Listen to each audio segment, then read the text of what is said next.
शौकत यूसुफजई साहब, अभी कुछ देर पहले हम फैसल करीम कुंडी साहब का एक शॉट सुनवा रहे थे। वो कह रहे थे कि जो वज़ीर आला हैं वो एतमाद के वोट के लिए या एतमाद के लिए लोगों से दस्तखत करवाते फिर रहे हैं, अंगूठों के निशान लगवा रहे हैं। उन्हें असेंबली में आके एतमाद का वोट लेना चाहिए इससे पहले कि उनके खिलाफ अदम एतमाद आ जाए। ये सूरत हाल खैबर पख्तूनख्वा में क्यों पनप रही? बहुत शुक्रिया। फैसल करीम कुंडी 4 मरतबा अली अमीन गंडापुर से शिकस्त खा चुके हैं। उनको रिलीफ में अगर गवर्नरी मिली है तो मेरे ख्याल से वो अपने उसको एंजॉय करना चाहिए। वैसे अपने हुदूद से बढ़कर बातें ना करें। जब 4 मरतबा सियासी तौर पे तो यही होता है ना, 4 मरतबा आपने शिकस्त खा ली तो आपकी तो हैसियत ही खत्म हो गई। अब किसी की वजह से आप यहाँ बैठे हैं तो बैठे रहें, अपनी आईनी जिम्मेदारी पूरी करें। जो जब जरूरत पड़ी तो एतमाद का वोट भी ले लेंगे। देखिए, ये एक चीज आपने जो आखिरी बात की ना, वो ये कि वर्कर जो है वो इनटेक के साथ, और वजह क्या है? इमरान खान। तो जब तक इमरान खान का एतमाद हासिल है अमीन गंडापुर को, कोई उसे हटा सकता है ना, कोई पूरी पार्टी भी इधर उधर हो जाए तब भी उनके खिलाफ कोई कार्रवाई नहीं हो सकती। तो ये ऐसी फजूल बातें हैं, इधर हो गया, कोई उधर चला गया, किसी ने मुखालफत कर दी। ये एक आपको याद होगा कि एक मरतबा 20 MPs को पार्टी से निकाल दिया गया था, तब भी हमने 2/3 अक्सरियत हासिल की उसके बाद भी, क्योंकि वोट इमरान खान का है।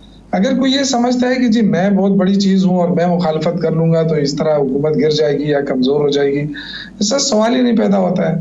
तो और डिसिप्लिनरी एक्शन लिया है अली अमीन गंडापुर ने, मेरे ख्याल से पहली दफा।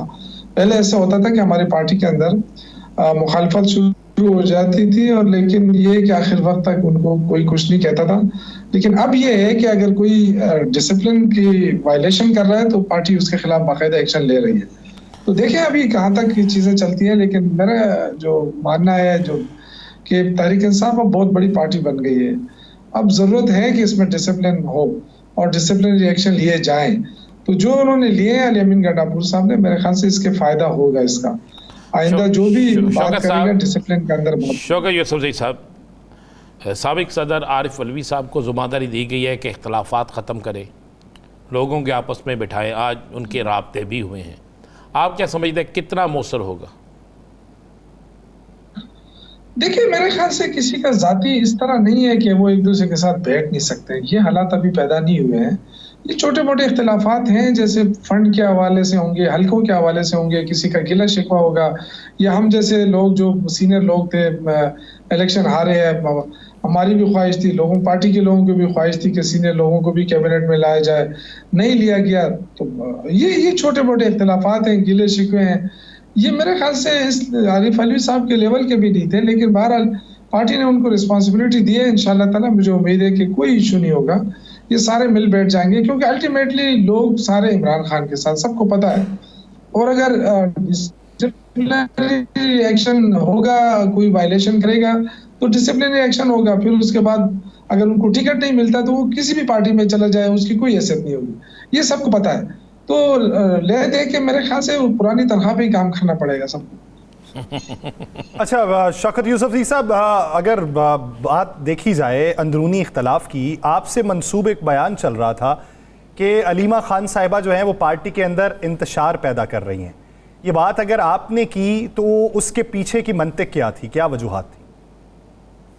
देखिए, मुझे बड़ा अफसोस हुआ जब मैंने ये बयान सुना, क्योंकि मेरे पूरा स्टेटमेंट आप देख लें, मैंने कभी ये बात नहीं की थी, क्योंकि मैं अलीमा खान साहिबा की बहुत इज्जत करता हूँ। वो मेरी माँ की तरह है, और जाहिर इमरान खान की बहन है, बड़ी बहन है, तो उनके लिए भी माँ का दर्जा रखती है। तो मतलब ये इस तरह मैं बड़ा, मुझे अफसोस भी हुआ। सिर्फ मैंने ये कहा था क्योंकि मैं जब इंग्लैंड से वापस आया तो मुझे जर्नलिस्ट की कॉल आई, और उन्होंने कहा, वो मीडिया, वो भी बड़ा चैनल है, और उन्होंने मुझे कहा कि अलीमा खान का दौरा हो रहा है, वो जाके अली अमीन गंडापुर के खिलाफ मुहिम चला रही है। तो मैंने उनसे कहा कि देखें, हमारी पार्टी में मोरूसी सियासत नहीं है, अलीमा खान साहब हमारे लिए मोहतरम है। अगर वो इमरान खान के लिए आवाज उठा रही है तो ये उनका हक है, इसलिए उनकी बहन है, वो ज्यादा परेशान है उनके लिए।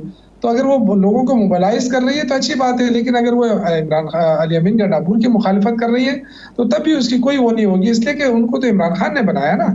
अगर कोई मसला है तो इमरान खान से बात की जाए। तो ये मैंने बात की थी और मैंने कहा कि हर इंडिविजुअल अगर इस तरह फैसले करने लगा हो या किसी हुकूमत को गिराने लगा तो इससे इंतशार बढ़ेगा। तो वो एकदम उन्होंने ये कहा कि जी वो इंतशार फैला रहे हैं, इस तरह मैंने नहीं कहा था। मैं आपका मशकूर हूँ कि आपने ये सवाल पूछा, मेरी वजाहत आ गई, क्योंकि मुझे अंदाजा हुआ है, क्योंकि आलिमा खान साहबा से हमारा बहुत पुराना ताल्लुक है। मेरा तो बहुत ज्यादा है, 96 से हूँ मैं, उस वक्त मैं यंग था। मैंने भी सवाल इसी वजह से पूछा कि मुझे भी वो स्टेटमेंट सुन के हैरत हुई थी। लेकिन यंग आप अब भी हैं, ये ना कहें जो कि मैं आपको मुझे खुद बड़ी तकलीफ हुई, लेकिन मुझे चूंकि एक स्टेटमेंट जब चल जाती है ना, फिर आप अगर वजाहत करें तो उस बड़े चैनल पे फिर इस तरह वजाहत नहीं आती है। लेकिन आपका मशकूर हूँ कि आपने मुझे टाइम दिया और ये वजाहत शायद वो देख लें तो मेरे खिलाफ उनके दिल में जो नफरत पैदा हुई होगी वो शायद खत्म हो जाए, क्योंकि मैं तो अभी भी कहता हूँ कि मेरी माँ की जगह हूँ। शौकत साहब, एक तो आप जवान हैं, अभी बूढ़े नहीं हुए, क्यों आपने आपको बुरा समझते हैं? यंग हैं अभी आप, बल्कि आपके बाल भी काले हैं, यासर के और मेरे तो सफ़ेद हो गए हैं। तो जी जी, ये किसी को बताना नहीं कि काले क्यों हैं।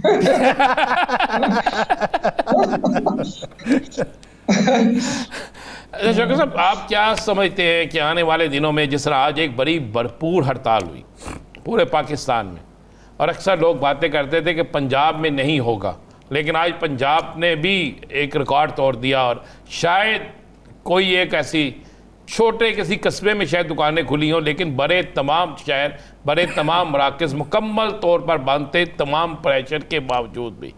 क्या आप समझते हैं कि आज की शटर डाउन के बाद किसी चीज़ का आगाज़ हो गया है? देखिए, मेरे ख्याल से ये तो हम पहले से ही कह रहे थे कि जो हालात पैदा किए गए हैं, आपने जितने टैक्स मुतारिफ कराए हैं, मैंने तो कभी जिंदगी में नहीं सुना था कि आप बिजली के मीटर पे भी आप किराया दें, जबकि आपके अपने घर के ऊपर मीटर लगा है, आपने अपने पैसों से खरीदा है, और उसके ऊपर जो एक इनकम टैक्स आप बिहार में जमा कर रहे हैं, एक इनकम टैक्स आप बिजली के बिल में भी दे रहे हैं। तो बहुत सारी ऐसी चीजें थी और लोग परेशान हैं, उनको परेशानी नजर नहीं आ रही। लेकिन मैं ये देख रहा हूँ कि इससे मुश्किलात कितनी होगी, ये जरूर देखना होगा, क्योंकि हड़ताल तो इतनी कामयाब थी कि अभी तक मैं जब आ रहा था, रास्ते में था, तो पेशावर तो कम्प्लीटली बंद था ना। लेकिन अब देखना ये है कि हुकूमत जो IMF का जो 7 अरब का वो था, वो भी मुझे लटकता हुआ नजर आ रहा है, क्योंकि चीन और सऊदी अरब का जो 9 अरब का वो था पैकेज था, वो भी मुझे उसमें भी कुछ वो नजर आ रहा है, मुश्किलात नजर आ रही है। तो ये बनेगा क्या? ये लोग तो चले जाएंगे, मियां साहब तो अभी से जा रहे हैं ना, नवाज शरीफ तो अभी से कोशिश कर रहे हैं, क्योंकि उन्होंने वो मुश्किलात नहीं देख सकते, वो तो अपने आराम की जिंदगी गुजारना चाहते हैं। अब ये देखना है कि ये ना हो कि शहबाज शरीफ किसी दौरे पे जाके वहीं रह जाए, क्योंकि मुश्किलात बहुत ज्यादा आ रही हैं।